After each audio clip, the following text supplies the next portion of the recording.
Ibu-Ibu Mau Tahu bersama Cindy Fatah. Yuk, sini. Disponsori oleh Amalfi Ristorante and Bar, the best Italian food in town. Dan didukung oleh Alfa Birama, Digital Printing and Creative Service. Halo, Ibu-Ibu Mau Tahu bersama Cindy Fatah. Yuk, sini. Hari ini tamu saya adalah teman saya, namanya Dino Hamid. Yes. Pak Dino ini adalah seorang creative director dan juga program director dari kalau kalian pernah tahu dulu yang selalu membuat musik-musik live music, ada Syahrini, ada siapa lagi ya Dino waktu itu ya? Kahitna, Noah, itu semua yang heboh-heboh, inilah Bapak ini yang di belakang layar gitu kan. Din, apa kabar Din? Baik. Kemarin baru sibuk dari Mandalika ya? Betul sekali, setelah berapa tahun absen. Setelah 2 tahun dong ya, Iya, 2 kan tahun selama absen. pandemi. Din, apa namanya, lo cerita dulu dong ke ibu-ibu siapapun ya yang mendengar. Dino ini kan mengawali promotor musik Indonesia itu benderanya namanya Berlian ya kan? Betul. Dari tahun berapa sih Din waktu itu ya Din? Gue tuh buat Berlian itu, maksudnya gue diajak kerjasama untuk membuat sebuah entity perusahaan yang namanya Berlian Entertainment itu 2009. Nah 2009 itu yang ngajak gue tanya visionnya apa gitu. Karena gue gue orang agency kan, agency, advertising, terus juga kayak activation. Terus bosan tuh ngerjain gitu-gitu mulu, ngerjain brand gitu. Jadi gue maunya gue buat konten yang bisa gue aktivasi gitu. Jadi konten itulah yang gue bentuk jadi konser, jadi festival dan lain-lain. Makanya kalau orang merhatiin gayanya gue kan gaya seperti gue ngebuat sebuah brand. Iya. Buat sebuah pertunjukan itu layaknya sebuah brand gitu, nggak cuma jualan tiket sama nyari sponsor aja. Jadi ada aktivasinya, ada brandingnya, ada engagement gitu-gitulah. Iya. Karena lo memang orang agency awalnya ya. Advertising. Dulu awalnya Berlian tuh apa yang lo bikin ya? Pertama kali banget itu kita buat EDM festival, itu ada Armin van Buuren sama Richie Houghton. Itu juga the first time rave party sold out itu tuh. Di situ. Setelah dulu Jack Move ya. Jack Move, Iya. Din, lo kenapa gue senengnya lo itu konsentrasi membuat show-show artis Indonesia lokal, Syahrini, Kahitna gitu ya. Apa vision lo? Iya, jadi memang di 2 tahun pertama gue coba. Nggak tadi karena awal gue clear punya secara vision itu clear gitu, gue pengen memang membuat involved di industri entertainment itu secara konseptual gitu. Tapi kan gue harus belajar sama brand-brand yang hebat di luar. Makanya gue datenginnya Justin Bieber, David Foster and Friends, NKT BBSB, terus ada Janet Jackson, ada Kula Shaker. Di situ gue belajar, ternyata untuk nge-branding sebuah acara, nge-treat sebuah acara, nge-serve sebuah acara itu formatnya A to Z gitu. Nah, setelah itu gue belajar, setelah branding gue juga cepet naik, karena kan kontennya gila-gila tuh ya kan. Yeah. Pertama kali tuh David Foster tiketnya 25 juta tuh gue yang buat tuh ya kan. Justin Bieber juga heboh lah saat itu ya kan, Janet Jackson. Akhirnya setelah itu 2011 gue start Kahitna. Gue belajar tuh nge-treat gimana show itu bisa diapresiasi sama audiens gitu. Karena kalau bicara lokal 10 tahun lalu mana ada mau bayar jutaan ya kan. Betul. Nonton di kawinan bisa, nonton di mall gratis ya kan, nonton di mana gratis gitu. Tapi Kahitna berhasil, Noah yang 5 negara 2 benua 1 hari juga berhasil. Nah akhirnya value dari lokal show itu akhirnya dimulai diapresiasi sebagai brand. Sebagai brand ya. Achievement tertinggi ya Syahrini 25 juta. Itu ya. Iya, itu orang banget. kita ada yang percaya, gue jual segitu akhirnya laku sold out juga. Iya. Karena lo juga menggarap bener-bener ya emang sebuah brand lah ya. Bener-bener isi dari kontennya juga bercerita gitu ya semuanya ya. Jadi lo emang bener-bener bisa berjualan lah di situ ya. Dagang nek. Terus gue sekarang mau ngobrol-ngobrol karena sekarang ini yang lagi heboh, yang masih panas itu adalah Mandalika event kemarin kan. Lo kan terlibat ya di situ ya di Mandalika Music Vibes-nya itu kan.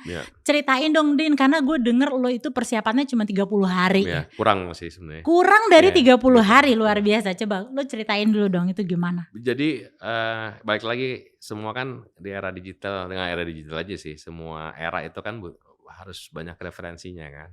Nah, gue lihat itu MotoGP yang kemarin itu kan international events pertama kita setelah 25 tahun yang lalu kan, MotoGP 25 tahun lalu. Nah, menurut gua secara branding, secara activation itu harus jauh lebih keren dibanding F1 Rock Singapura. Iya dong. Karena secara aset, environment Mandalika menurut gua indah banget Yes. gitu. Akhirnya kemarin gua langsung WhatsApp Mas Doni, ya kan Mas Doni Oskara itu lead projectnya di InJourney. Jadi dia yang menaungi BUMN pariwisata kan. Gue bilang, Mas Don, lu nggak mau ada music festivalnya di nanti MotoGP? Oh iya benar juga tuh, akhirnya dari Oh sejak tadinya sebelumnya nggak ada mereka ya? belum. Oh. Ya mungkin mereka sudah merencanakan ada side event mungkin ya. Oke. Pasti udah ada lah gitu. Tapi focusing untuk membuat F1 Rocks itu kan banyak orang berangkat ke Singapura itu bukan nonton banyak juga yang nonton ke Singapura itu karena pengen nonton musiknya. Nggak cuma F1-nya, ya kan? Iya, Karena betul. ada Red Hot, Betul.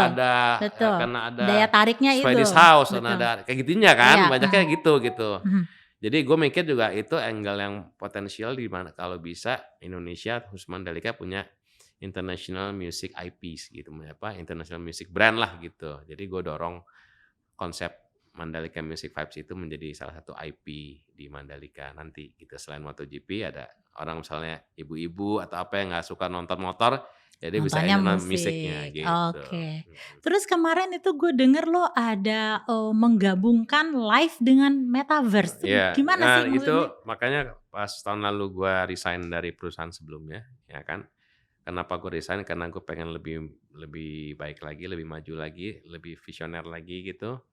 Salah satu yang visi gue itu memang dunianya berubah. Hari ini kita hidup di dua dunia selalu, ya kan. Mungkin hari ini kita ketemu di Live. real ini cuma sejam, tapi sisa kita bisa bertemu di dunia maya, Digital. ya kan, setiap hari gitu. Gue tahu aktivitas lo tahu aktivitas gue, kadang kita ngobrol, say hi gitu kan. Jadi menurut gue memang kombinasi maya dan nyata itu memang harus kita jalankan hari ini gitu. Nah, kemarin akhirnya gue trial sebuah event music festival di dua dunia itu, ya kan. Jadi orang bisa enjoy the music di offline gitu yang umumnya. Nah, kemarin gue trial juga di dunia virtualnya, 3D-nya gitu. Jadi orang yang daftar, register, mereka bisa bergaul sama-sama, bisa ngobrol itu untuk menikmati pertunjukannya gitu. Jadi kemarin dalam format masih trial, tapi alhamdulillah responnya juga oke. Udah oke ya. Jadi lo sama nih plek-plek yang offline-nya dengan yang metaverse-nya sama gitu line up-nya Kalau apa segala macam. sama, tapi environment-nya pasti beda. Kalau nyata kan Environment-nya. nyata, kalau itu Iya. dia dunia gue buat dunia sendiri. Iya. Tapi tetap tuh pada interaksi gitu. Tetap, pada lucu ya, seru ya. seru, lucu. Ada berapa banyak Din yang di metaverse-nya pas Kemarin kemarin? emang maksimum secara server kita cuma bisa sekitar 1.200. Jadi masih 1.200 orang. Oke. Ya namanya juga lagi uji coba ya. Iya. Tapi itu udah terobosan banget itu. Dunia nyata dengan Dunia digital. maya. Dan itu baru pertama kali di New Life Entertainment Iya, by betul. Pak Dino Hamid ini. Semoga berlanjut. Yes. Din, Ya. kemarin Mandalika itu persiapan 30 hari. Apa kendala yang lo hadapin di Mandalikanya gitu ya? Ya, jadi kalau di Mandalikanya mungkin itu juga daerah maksudnya daerah pembangunan pariwisata yang baru ya kan. Ya kan, 5 destinasi super yang memang lagi dikembangkan oleh negara, pemerintah. Jadi dan dapat rezeki untuk mendapatkan MotoGP juga di situ. Ya. Nah, bicara infrastruktur dan quality of manusianya yang memang harus terus ditingkatkan gitu. Jadi kemarin isunya kayak hotel itu harganya sangat luar biasa tuh. Masih mahal banget di sana. Iya, maksudnya karena gue itu buatnya mepet gitu kan.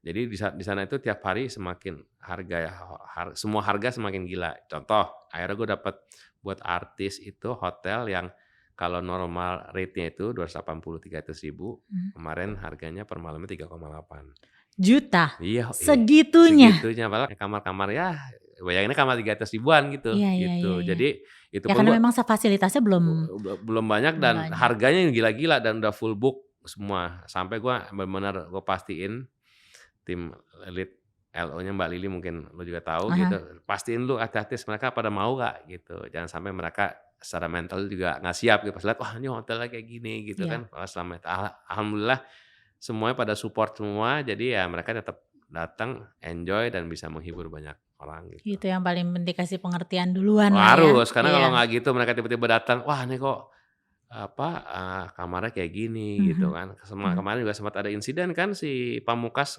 barangnya dicuri di kamar, saking saking kondisinya memang ya balik lagi Belum itu kok terlalu iya ready iya ready secara ya, tapi untung pemerintah juga cepat, Mas mmm, Sandi juga mhm, turun langsung nyuruh stafnya, mhm. polisi akhirnya hari itu juga ditemukan barangnya, malingnya ketemu lah gitu. Oke, lokal, penduduk Lokal, lokal. iya jadi memang banyak hal yang harus Dirapihin lah dirapihin ya. lah gitu buat Mhm, for next year gitu. mhm, Tapi kalau bicara responnya sangat luar biasa apalagi secara exposure buat Indonesia yang selama mhm, ini mhm, kita during pandemi ini cukup struggle. mhm. Event kemarin ya memberikan banyak harapan ke semua industri lah ya kan. Iya, iya. Kemarin lu prokesnya gimana di situ lu nerapin? Ya, prokes juga salah satu hal, gue sih open-openan aja ya gitu. Kalau dibilang disiplin, disiplin banget juga belum, tapi ya kita semua diminta untuk bertanggung jawab juga gitu. Karena keberhasilan sebuah momentum, apalagi dalam kondisi prokes ini harus balik ke diri kita masing-masing gitu. Ya, Jadi kedisiplinan masing-masing. jadi kita semua berusaha agar sedisiplin mungkin untuk menjalankan prokesnya gitu. Ya, dari Di kalian ya yang ya ngejagain gitu ya istilahnya ya. didukung oleh infrastruktur pastinya secara digital dengan adanya Peduli Lindungi dan lain-lain gitu. Iya, iya, iya. Hmm. Tapi terus setelah itu gimana menurut lo? Aman-aman aja tuh ya Aman kan? ya? Iya, jadi harusnya sih ya semoga sih emang benar-benar udah menuju ke endemi ya gitu. Ya. Semoga deh biar Ya, benar-benar musik industri di Indonesia kembali bangkit iya lagi, dan bahkan ekonominya secara makro juga ekonominya yang bangkit. paling ya betul-betul. Apa namanya, untuk lo kerja sama sendiri sama rakyat di sananya gitu ya, itu Hmm. gimana mereka? Kooperatif atau ada kendala apa untuk yang penduduk setempatnya ya, karena itu kan benar-benar tempat baru tuh. Iya, jadi kalau balik lagi ke Sebelumnya kan di situ belum pernah ada belum dong ya? pernah ada karena Mhm. Mandalika juga site baru yang memang hidup setelah adanya sirkuit kan. Iya. Gitu biasanya kalau kita Lombok Timur, Lombok yang ke arah Senggigi, Gili dan lain-lain itulah gitu kan. Nah, kalau kita kan di another area lagi ini ya si Mandalika. Jadi Di memang situ ya penduduknya ada berapa ya, Den? saya nggak hafal Oh, juga. oke, oke. Jadi memang secara kependudukan tapi udah banyak juga warga dunia yang melakukan investasi di sana gitu. Jadi villa tuh malah lebih banyak bule yang punya dibanding Oh, lokal. villa banyak udah di situ. Iya, buat villa-villa yang high profile lah ya gitu, Iya, high iya. end itu udah banyak dimiliki oleh penduduk dunia lah gitu, penduduk asing, ada dari Sweden, ada dari Australia, ada banyak lah. Itu lu bikin persiapan dalam waktu 30 hari menghubungi berapa banyak artis, Din? Buat di Mandalika Nah, Music Fest? kemarin karena waktunya juga tight gitu, akhirnya gue hubungin ya artis-artis satu, gue orangnya data banget ya, jadi gue based on data gue lihat, wah nih artisnya aman nih, yang lagu-lagunya semua kenal, dan paling penting ya udah pernah kerja sama gue, jadi lebih gampang. Ya kenal lah ya. Mereka udah tahu ya kan treatment gue seperti apa pelaksanaan seperti apa, komitmen seperti apa. Ya alhamdulillah ya gue pilih yang emang deket-deket aja dulu sama gue gitu. Iya, iya, iya, iya. Tapi hits semua itu Iya, kemarin iya. gitu. Iya, iya. Nih ya, kalau di podcast gue ini karena ibu-ibu ya, Din ya, pasti yang kepengen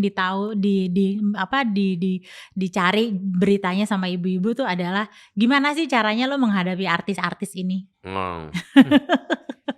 Artis-artis kehidupan tuh artis seniman.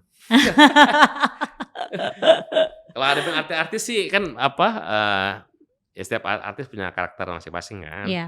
Jadi kalau gue sih alhamdulillah dapetnya emang musisi-musisi yang emang kooperatif semua gitu Kooperatif. ya, yang suportif juga gitu, terus juga yang nggak nyebelin lah gitu. Ada tuh info-info ada artis nyebelin dalam konteks ridersnya macam-macam, Riders, ya inilah itulah gitu. Ibu-ibu mungkin belum tahu nih riders tuh apa, dijelasin dikit. Riders itu adalah kebutuhan artis yang harus kita promotor atau IO penuhi gitu. Jadi contoh dari sisi startnya dulu, dari sisi transportasinya, pesawatnya, makanannya, di area backstage-nya, kamarnya, di dalam kamar itu harus ada apa aja, harus ada minuman apa aja, harus makanan apa aja, nah itu harus kita siapin. Ya, itulah kerjaan promotor, Nah, saudara-saudara. itu, ya kan, jadi harus siap mental, jiwa dan raga itu kita Iya, siap. iya, iya, Ya kan? iya. Pak, menurut lo, Din, yang paling seru selama lo bikin show gitu ya, di bagian mananya? Nah, kenapa gue itu suka dunia pertunjukan karena ya mungkin Cindy pasti lebih tahu lagi tuh karena ngikutin almarhum ibunya yang luar biasa. Karena gue Masih pernah kecil. satu ini juga sama Iya, pernah nyokap, di pernah TV ya? ada TV Iya gue iya jadi di iya. situ gue kenalan plus banyak diskusi. Jadi menurut gue ini industri kadang-kadang orang mikirnya resiko terlalu tinggi kan. Yes. Ya lu pasti paham juga lah gitu. Kita harus jualan tiket, harus jualan sponsor, belum tentu kalau tiket laku sponsor laku kita dapat untung ya kan. Belum tentu ada resiko juga cancel artisnya. Jadi resiko sangat besar sekali. Tapi di sisi lain kehidupan di dunia ini kan emosional banget menurut gua ya kan. Lo Iya. makan, minum, dapat uang semua emosional dasarnya bukan rasional menurut gua ya. Ya kan kita nikah juga karena emosional bukan rasional pasti kan awalnya. Jadi dunia pertunjukan menurut gue dunia yang sangat emosional. Jadi di satu momen itu artisnya senang, penonton senang, sponsor senang, itu bersamaan tuh kan. Misalnya acara sama dia nyanyi bareng tuh energinya, lo kan kalau datang show Iya gitu kan, wah iya pada nyanyi sama-sama iya gitu kan. iya iya, benar. Penontonnya aja ngerasa senang ya kan, bayangin promotornya gitu ya Mhm. kan, yang semua terjadi karena dia. Jadi itu hal yang memang secara vibrasi nggak bisa didapetin di semua industri kalau menurut gua. Iya, Ya itu ya, kan? adrenalin itu ya. Adrenalin itu. Makanya saat kita shifting ke virtual, gue yakin gue nggak pernah ngelakuin itu. Karena itu gue nggak dapetin. Mhm Gitu. mhm Nah, mhm. metaverse ini punya potensi bisa seperti itu. Karena apa? Kayak sosial media gitu. Lo bisa Mmm, senyum-senyum sendiri di sosial media karena ada iya. interaksinya. Karena ada Gitu. interaksinya ya, Iya, emang jadi manusia butuh interaksi sih ya walaupun interaksi sama bagaimana. experience sih pengalaman gitu. Iya iya iya. Apa namanya, Din, pengalaman lo apa yang paling seru selama di backstage, selama behind the scene-nya show-show besar lo? Internasional Oh, maupun tapi nasional? gue mau cerita di sini orangnya mau show lah ya bulan November. Jangan deh. Itu paling pol Dari padahal. gitu ya paling Siapa ya? yang menurut lo paling yang, wah gile gitu? Siapa ya? Sebenarnya sih ya paling seru sih kalau paling seru ya. Kalau Mmm, paling seru ya Noah 5 negara 2 benua 1 hari itu. gitu ya? Karena gua harus show di Melbourne jam 12 malam, Mhm. di Hong Kong jam 9, Malaysia jam 2, Singapura setengah 6, Jakarta jam 10 malam. Itu live loh? Kan live ya? Terus Iya tuh ya? terus. Ya kan? Berarti lo ada berapa tim dong itu masing-masing Iya, kan? masing-masing. Jadi Karena lo dateng nyampe nyampe show gitu pindah pakai private jet ke Hong Kong, show lagi. Karena pakai itu kan private jet lah ya? iya. Karena malamnya itu gue live di SCTV, jadi gue nggak boleh miss. Bayangin kan? Dan dahsyatnya lagi itu pas gue press kan, gue berangkat kan Jumat tuh, show memotong hari Minggu. Hari Rabunya itu posisi Ariel itu kan masih apa? Itu waktu tahun berapa ya Din ya? Gue lupa. 2012. 2012 ya? Iya iya. Posisi Ariel saat itu kan masih keluar tapi belum Belum full ya? full ya, belum full. Hmm. Jadi belum mendapatkan visa juga. Jadi gue udah Oke. press con secara nasional ya kan, SCTV udah statement tapi izin belum keluar gitu. Keluarnya baru Jumat siang. Oke. Gila gak tuh ya kan? Langsung berangkat. Langsung cus ya kan. Langsung Bayangin cus. kalau nggak keluar tuh izin, waduh kelar. Jadi itu adrenalinnya kayak gitu-gitu lah yang seru. Gile. Apa namanya, penonton di masing-masing negara itu sold out? Sold out, ya maksudnya kan menurut saya adalah salah satu fenomena juga ya, fenomena di industri gitu. Hal yang fenomenal. Jadi pas saat dia keluar itu, terus keluar single baru yang Separuh Aku itu responnya gila banget kan gitu. Jadi di Melbourne, di Hong Kong semua sold out semua sampai di Jakarta gitu. Dan itu orang show, Indonesia yang di sana orang di yang sana nonton. pastinya. Orang setempatnya? Ya orang-orang lokalnya. Ada juga lokalnya. Ih gile ya. Seru banget. Seru. Lo ke depan mau bikin apa lagi Din? Nanti rencananya semoga kalau berjalan sesuai rencana bulan Juni gue buat festival lagi, terus bulan Agustus rata-rata gue pengen buat festival. Festival ya, musik. Ada musik, ada film animasi, ada ada sport film animasi juga. Menurut lo, ibu-ibu tuh paling seneng festival yang kayak gimana, Din? Festival yang mereka bisa terlihat kece. Bisa terlihat kece. Iya, itu tuh. Seen to be seen. Nah, iya karena konteks datang ke konser, ke festival itu posisi artisnya paling 50%. Posisi keguaan, kekitaan, keeluannya itu 50% lagi gitu. Jadi gue datang itu karena gue harus lihat siapa aja atau gue harus ada di situ atau faktor FOMO-nya. Ya itu itulah. Itu faktor itu ya? Iya pasti, itu confirm. Ya memang itu yang harus kita deliver, makanya gue Iya. suka ya festival di dunia itu yang dijual kan itunya gitu. Makanya kita bela-bela mau sana, apalagi di era digital ya. Iya. Ya kita nggak misalnya satu ada event yang hype, kita nggak ada di sana di sosial media itu kayaknya wah anjing gua ada di situ nih gitu. Jadi ya. gitu ya? Pasti itu insightful lah gitu. Orang banyak mungkin ada yang nggak mengakui banyak juga, tapi pasti subconsciousnya pasti ke situ ya. Oh iya pantesan ya show lo Kahitna itu kan Iya. semua kan ibu-ibu Dan gue banget. full experience ya kayak Love Festival itu Iya. kan gue konsepin tuh yang bajunya dress code-nya kalau yang single pakai baju merah, yang udah punya pacar baju hitam, yang couple baju putih. Oke. Gitu-gitu seneng Iya, tuh iya, ya iya. kan. Konsep-konsep yang kayak Iya, gitu ya. Karena ya baik lagi mereka kan harus punya experience. Iya, experience ya yang lo tawarin selalu ya ke audience lo itu. Apa namanya? Lo kalau pilih penyanyi itu dari apanya Din yang lo pilih? Apakah hanya dari terkenalnya aja apanya gitu yang dari sisi Dino ya, sudut pandang Dino gitu. Yang pasti harus gue suka, itu satu. Yang lo suka. Harus gue suka. Jadi lo bikinnya dengan passion gitu ya. Karena apa? Karena ada resiko rugi kan. Jangan sampai gue gak suka terus rugi. Oke.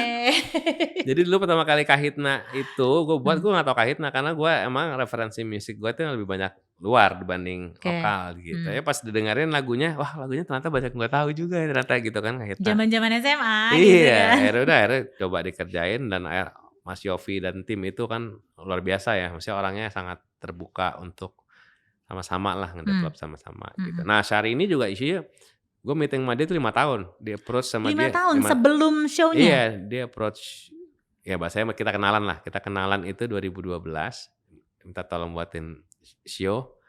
Saat itu gue pikir, aduh ini lagu apa lagi. Terus dia kan awal-awalnya memang besar karena kontroversinya kan gitu. Wah gue coba pikir dan gue juga gak ngerti lagunya ya kan. Tapi di secara personal sangat ternyata orang itu benar-benar sangat menghibur. Menghibur ya. Benar-benar jadi gue senang meeting sama dia tuh. Biarpun gak ada hasilnya, selalu meeting tuh gak ada hasilnya, gue senang. Akhirnya 2017 gue lihat secara data juga, secara market banyak orang yang tadi benci atau geleh gitu sama dia bahasa gitu kan. Apaan nih gitu. Jadi suka gitu. Yang tadinya nggak kayak gitu jadi berteman. Termasuk gua ya kan. Gue sendiri bilang sama dia. Gue mereka si Rani kan orangnya lucu ya gitu. Gue tahu pasti awalnya juga nggak mau. Lu juga geleh kan sama kakak gue ya kan. Tapi setiap ngobrol gue orang ini menghibur banget. Makanya kan akhirnya gue bilang gue mau buat konsepnya asal sing and stand up. Gitu. Jadi lo harus yang harus dijual itu feel yang lo dapat dari dia. Iya, lo harus jual ya kelucuan lo, kebodoran lo. Karena memang itu kekuatan dia. Iya, ternyata itu strongnya USP-nya dia tuh emang di situ dan terbukti. Iya. Show-nya luar biasa juga. Orang sih meledak-ledak ketawa dia kan, meledak-ledak itu ketawanya gitu. Misalnya value-nya sangat luar biasa. Dan orang mau bayar mahal itu karena penasaran sama show-nya kan. Iya. Kalau tanya lagunya mungkin orang yang nggak tahu juga sih. Udah tahu lah, orang sih udah tahu lah, familiar lah sama lagunya. Tapi melihat show-nya pasti kaget-kaget kan, begini. Iya, gitu. Jadi kalau milih musisi itu yang memang yang satu gue suka secara karya maupun secara personal. Kedua ya mau bekerja sama secara maksimal gitu. Iya. Gitu. Berarti seorang Dino itu kalau bikin show itu bener-bener lo kayak pacaran ya, lo kenalan dulu ya, nggak main bikin gitu ya. Nggak bisa tuh. Karena banyak, makanya istilah promotor itu kan pure di bisnis. Makanya gue nggak terlalu suka dibilang promotor, gue mendingan disebut creator. Beda ya. Beda kalau promotor pure investment aja gitu. Iya. Promotor ke bisnis banget. Kalau creator kan ya lo mau create ya lo create sesuatu gitu kan. Betul. Oke, ke depan international artis siapa lagi, Din? Atau lo mau fokus di nasional aja? Enggak, internasional ada juga karena konsepnya gue juga membuat si metaverse itu, jadi itu potensi untuk lebih mengenalkan Indonesia ke dunia dalam angle yang berbeda pastinya. Jadi internasional menurut gue salah satu tools penting untuk gue libatin gitu. Jadi tetap pasti ada. Gitu. Di sisi lain lokalnya mau gue gas. Nah, iya kan? dong, Iya lokal dong. kita dong harus. Kita banyak kok ya Oh potensinya ya banyak sebenarnya ya. dan keren-keren. Keren-keren sebenarnya. Mm-mm, Tinggal ya lo pasti inilah ya, lo pasti bisa melihat sisi yang kayak lo lihat ke Syahrini gitu kan. Iya. Kalau dari Noah apa yang lo lihat?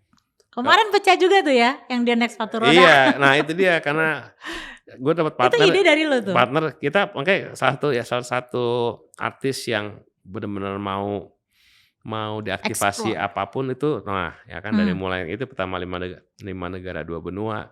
Malah sebelum masuk ke situ gue buat konser instrumental yang orang gila kan, nonton konser tapi nggak ada penyanyinya. Dan itu jalan. Tapi gitu. yang main pemain bandnya, Ya, cuman itu Arielnya aja doang nggak ada. nong. Dia cuma Oke. via phone masih dalam penjara waktu itu.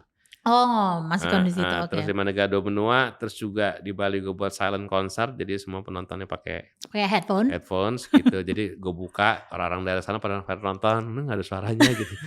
Yang nonton suara yang dengerin orang bayar doang ya kan.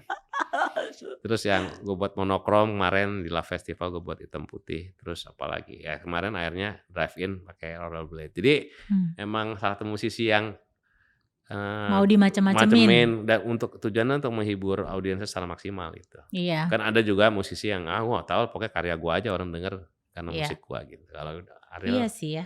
Bener sih. Namanya juga dunia hiburan ya. Iya, Entertainment ya. iya, Lo dari segala macam sisi harus menghibur dong. Iya kan? menghibur. Iya. Benar. Makanya gue juga sering mengaktifasi audiens juga karena menurut Iya. gua audiens itu ya first thing yang menghibur antar audiens itu ya audiensnya juga. Audiens sendiri. Iya, ada sendiri. Jadi Iya, makanya benar, kayak dress seru-seruan. code, kayak activation gitu. Kayak dulu gue buat Andin, gue yakin itu juga orang drivennya karena culture-nya, karena activitiesnya. Gue buat 3 bulan itu namanya Andin Metamorphation. Andin Tuesday. Fashion. Ya Dia itu dia banget ya. Setiap fashion. Selasa semua orang di challenge buat dandan ala dia gitu. Akhirnya kegulir kan jadi culture akhirnya orang penasaran untuk nonton show-nya gitu. Jadi gitu. Lo selalu membuat itu ya, apa namanya, pemanasan gitu ya. Create hype dulu gitu ya sebelumnya. Betul, harus dong. Iya ya. Lo kalau misalnya konser anak-anak ada nggak, Din? Ada kan, gue buat IP festival namanya Femgo Fest itu. Femgo Fest. Tapi ya, semenjak pandemi lagi nggak bisa ya. Nggak ada, ya nggak rela lah kita ngelepasin anak kita di mandi bola ya kan. Iya, hari betul. gini. Betul. Terus semoga ke depan ini semoga lagi. Kalau ada endemi mungkin bisa jalan lagi. Bisa ya. Aduh, anak-anak sih Din, gue sih pengen banget, berharap banget ada show yang emang khusus buat anak-anak dan ini gue minta ya sama lo ya, gue pengen banget ya anak-anak diberdayakan gitu loh, tapi di showbiz gitu loh Din, iya kan, iya. Misalnya lo bikin teater itu anak-anak semuanya, tapi lo ajarin juga yang jadi director, yang jadi lain, lucu gak sih? Iya. Gue rencananya salah satu music festival yang gue buat nanti itu emang targetnya family. Jadi artisnya yang sukain bapak ibunya sampai anak-anaknya. Maka salah satu research gue dapat datanya dari anak gue sekarang. Lo dapat data dari anak lo ya? Anak gue tinggal cari data Spotify, dicari sama dia. Ada apa yang disukain gitu ya? Karena sekarang kan kita lebih gampang zaman dulu kita ya. Bener. Semua udah based on data gitu. Iya. Terus keterlibatan istri lo Din buat di industri lo ini?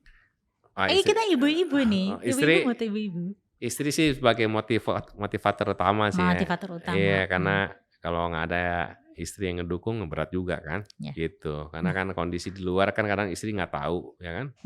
Apakah itu proyeknya sukses konteksnya bisnisnya untung, apakah enggak gitu. Jadi memang balance life kehidupannya keseimbangan harus dari istri dan keluarga sih. Iya. Gitu. Istri itu benar-benar supporter ya, supporter utama ya. Harus maka dukung suaminya. Iya ya.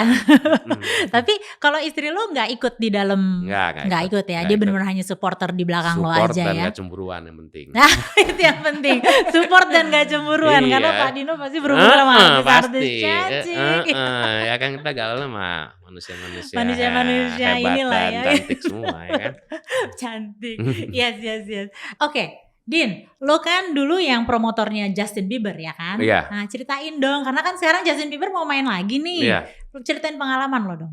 Jadi gue salah proses ada 2 kali. Satu kali terjadi 2011. Satu lagi 3 jam sebelum announcement cancel. Di cancel sama mereka. Jadi itu lagi ada apa tuh ya? Jadi gue udah buat press con terbesar menurut gue setelah investment saat itu di Ritz. 3 jam sebelum acara dapat email disuruh hold. Itu hari Kamis, hari Seninnya diinformasiin bahwa Cancel. cancel. Nggak cuma Indonesia ya, tapi beberapa titik di belahan Waktu itu dunia. pas cancelnya ada apa ya? Kalau dulu nyokap gue kan ada bom Bali, Red Enggak, Hot jadi gitu kan. si Bieber lagi lebih memperdalam agama kalau salah. Ya. Gitu Oh, kalau di nggak situ salah. rupanya Situ. momennya. Iya, Oke. gitu. Terus yang sekarang kan Din, yang mungkin lo udah mengikuti juga ya secara lo promotor.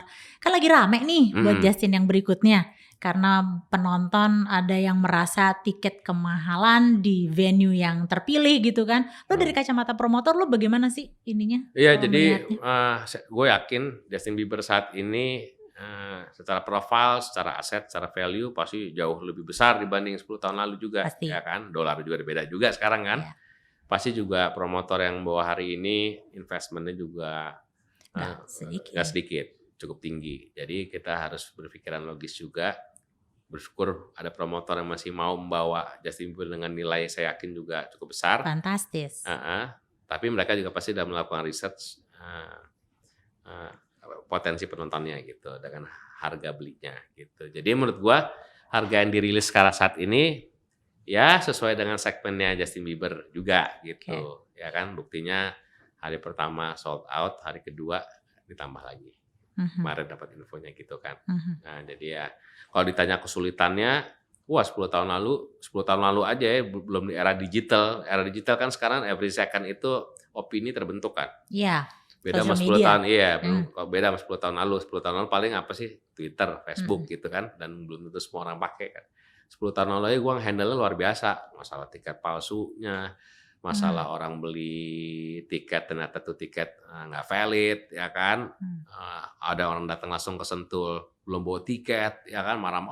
Gila itu rasanya. Makanya challenge-nya sangat luar biasa.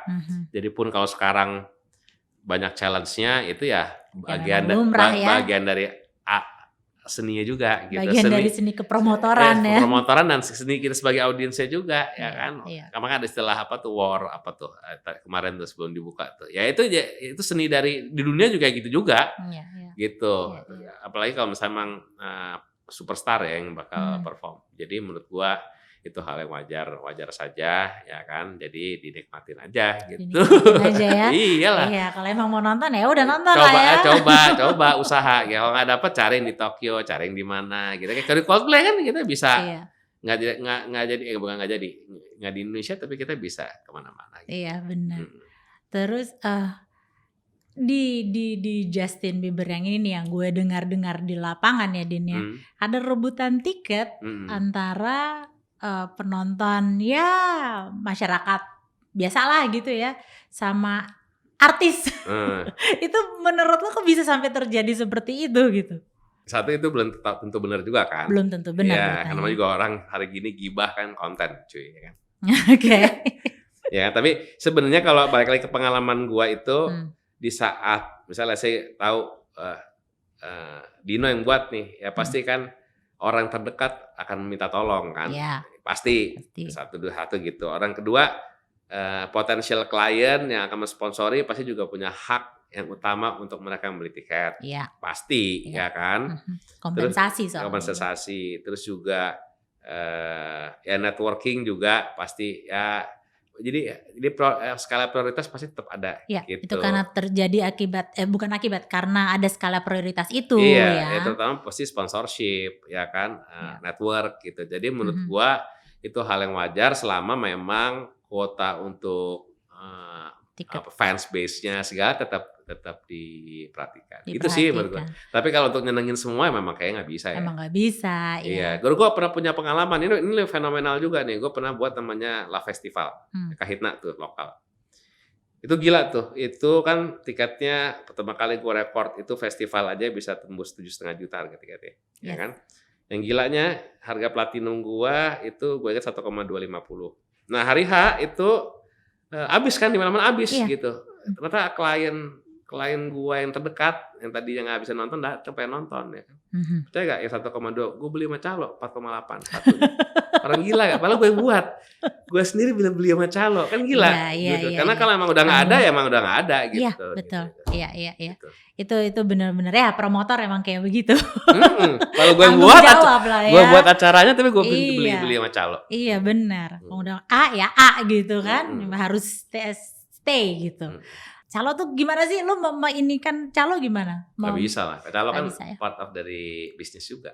Ya kan orang beli terus dia mau jual berapapun Ya, itu terserah, ya dia gitu kan. Tinggal kitanya aja gimana. Jadi kalau calo udah susah lah kita. Iya sih. Itu kan kalau dari promotor taunya ya tiket terbeli. Betul. Ya kan? Iya. Siapapun yang beli ya terserah. Iya. Bisa siapapun Betul, gitu ya. Betul.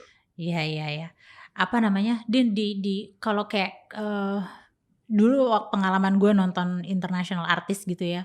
Itu tiket dibuka bener-bener orang nunggu tuh. Dalam 2 jam udah habis gitu kan. Kayak Coldplay segala macam 3 jam udah habis gitu. Di sini begitu juga gak sih? Udah. Kalau gue udah ngerasain dari gue bilang 8 tahun lalu lah. Malah gue di momentum peak performance-nya, gue artis sebelum gue keluarin gue udah jual pre-sale nih. Jadi orang beli kucing dalam karung. Makanya sekarang suka seneng tuh. Ternyata misalnya gue keluarin, let's say misalnya Kahitna atau misalnya ternyata waktu itu siapa ya? Ya Venice Friends gitu. Wah seneng kan gue beli tiket ternyata konser itu. Padahal beli tiketnya mahal 350.000. Belum tahu artisnya siapa. Gitu. Saking orang udah trust sama udah trust brandnya, sama brand kalian. Iya luar biasa. Din kasih pesan-pesan dong Din sama ibu-ibu gitu ya penonton konser nih. Kalau datang ke konser tuh do's and don'ts-nya gimana? Tapi beda-beda sih ya, tergantung situasinya juga ya. Iya. Atau apa-apa bagaimana gitu loh maksudnya. Apa dari penonton sendiri kendala apa yang sering lo hadapin di lapangan? Oh, kendala di lapangan, tergantung karakteristiknya kan beda-beda sesuai dengan artisnya, agesnya juga penontonnya gitu. Kalau ibu-ibu, emak-emak pasti yang orang nggak mau rempong ya. Itu ya. Ya nggak, Cin, ya nggak. Nggak mau rempongnya gimana yang lo? Ya pengennya datang masuk nonton langsung nonton gitu kan. Nyaman dari datang sampai pulang tuh nyaman gitu ya. Ataupun kalau harus nunggu harus apa-apa harus yang benar-benar scene to be scene-nya tuh harus benar-benar hype ya. Instagramable spot harus banyak, belanjaan spot area untuk belanja banyak ya, dagang gitu lah ya. Hal-hal kayak gitunya ya. Itu jadi kerempongan ibu-ibu tuh gitu ya. Iya ya kan, dan jangan sampai salah setting gitu. Misalnya ternyata dia duduk depannya black curtain gitu. Nah, itu kelar tuh. Ya kan ada tuh. Kemarin gue sempat dengar tuh banyak protes. Iya. Ada settingan yang nggak firm gitu. Padahal beli tiket udah mahal. Nah, atau jangan itu sampai dia salah tuh. tuh. Iya. Gitu. Berarti ibu-ibu kalau mau beli tiket konser tuh harus bener-bener ngelihat seating arrangement-nya ya. Iya, dan siapa promotornya sih itu penting kan. Iya, karena penentuan itu kan juga promotor juga kan yang apa namanya yang menentukan kan, yang membuat nyaman semua kelas lah ya gitu kan. Jadi pelajarin dulu siapa kreatornya atau promotornya. Iya.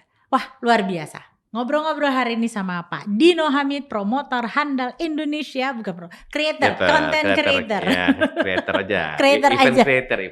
Event creator. Semoga sukses selalu ya Din ya. Terima kasih di Cindy. Indonesia lo sekarang yang dijagokan lah gitu, lo yang dihandalkan lah sekarang ya. Dan kita semua menaruh harapan besar kepada seorang Dino Hamid.